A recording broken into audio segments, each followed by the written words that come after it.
السلام عليكم ورحمة الله وبركاته. ازيكم يا حبايبي؟ عاملين ايه؟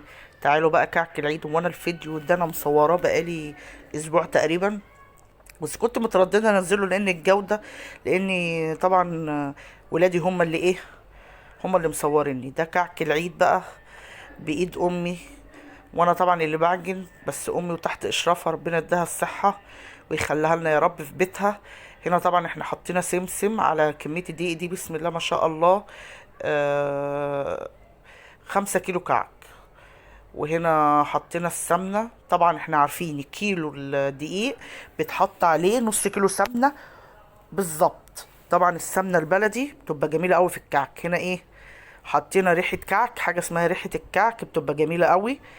طبعا بتبقى رشة كده. والسمسم بتحمريه لو بتديله تحميصة كده، لو هو ايه ني، لو مش ني اديله تسخينة كده، بس تسخينة وتحطيه بيبقى جميل وتحفة ما شاء الله. هنا طبعا بنحطينا السمنة، بتحاول تشربي الدقيق السمنة. انا هنا بعمل طبعا بقى اعذروني على جودة الايه الفيديو، لان ولادي انا عملت كمان بوتوفور وغريبه والبسكوت كل دوت جودتهم. صراحه البسكوت اتصور بس جودته برضو ضعيفه جدا، فمش عارفه اشوف كده هعرف انزله لكم ولا لا. بس انا قلت ايه بقى، انزل لكم الكعك، لان الكعك ده بتاع ايه اهالينا الجميل الحلو. آه طبعا كلنا دي ذكرياتنا، احنا بنحب نعمل كل حاجه في البيت الصراحه. ربنا يخلي امي يا رب ويديها الصحه. بتجمعنا كده، يعني احلى ايام الواحد بيعيشها، وكانت احلى ذكريات مع اهالينا. هي ديت احلى ذكريات الواحد بيعيشها. هنا طبعا بعد ما شربنا الدقيق السمنه، بوريكم اهو. طبعا احنا لازم ايه نجربها كده، بصوا تبقى جميله طبعا. بس لسه في الخميره بقى. طبعا الخميره بندوبها مع ايه، مع كل كيلو دقيق كوبايه ميه. وطبعا احنا هنا خميره بيره مش خميره فوريه، يعني هي ماما بتحب تعملها بالخميره البيرة. ليه بقى؟ الخميرة البيرة بتخلي عمر الحاجة بتبقى أطول. حتى لو تلاحظوا الإفران بتستخدم الخميرة البيرة. الخميرة الفورية الحاجة بتعفن، يعني روحها بيبقى قصير، عمرها قصير. لكن الخميرة البيرة بتدي عمر للحاجة، يعني بتدي صلاحية للحاجة تقعد أكتر.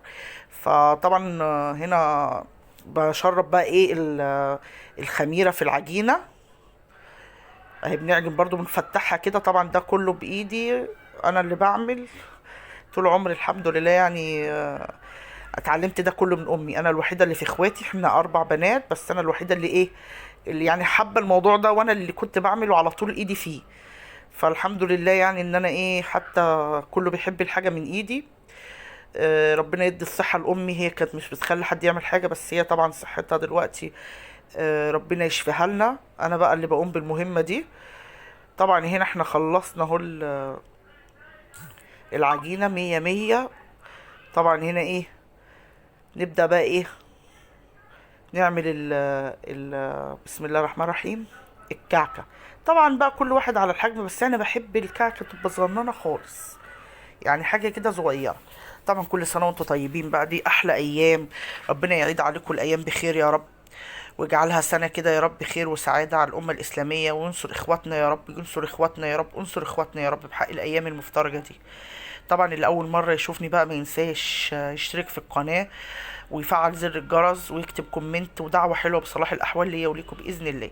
طبعا هنا احنا بنحط الإيه، الملبن. هنا فتحت مني، بس طبعا انت بتفضلي ايه، تكوريها لغايه ما تبقى ايه كعكه. طبعا احنا بننقش هنا بالمنقاش. انا امي ما بتحبش الاستنباط الجاهزه دي، لا ما بتحبش الاستنباط الجاهزه دي، لازم المنقاش. يعني لازم نعمل بالمنقاش كده، زي ما انتم شايفين اهو، عادات زمان وجمال زمان وحاجه زمان. بسم الله ما شاء الله. طبعا انا برضو لاول مره بقى السنه دي انا اسوي، لان مامتي مش كانت تقدر تقعد جنب قدام الفرن خالص. ادي اللي هو الكعك بعد سيبناه يخمر. طبعا انت بتسيبيه يخمر لغايه انا اول مره اعرف الصراحه الخميره ازاي يا ماما اسويه او كده، لان قالت لي لما تبقى خفيفه كده في ايدك بتحسيها كده ان هي خفت الكعكايه نفسها في ايدك، وتشم ريحه الايه ان هي خمرت. طبعا احنا هنا بنسوي الكعكه على نار هاديه خالص خالص خالص خالص. يعني ممكن الصاج ده بياخد معايا من ساعه لساعه وربع على حسب. طبعا انت هنا بتفضلي تلفي الفرن الغاز دوت، تفضلي تلف تلف تلفي لغايه ما الايه، لغايه ما ياخد لون كده الاحمرار الحلو الجميل ده بتاعنا. كده خلاص الكعك خلص. هي في لقطه كده بتاعه البوتفور، هوريكم البوتفور احنا برضو بنعمله اهو.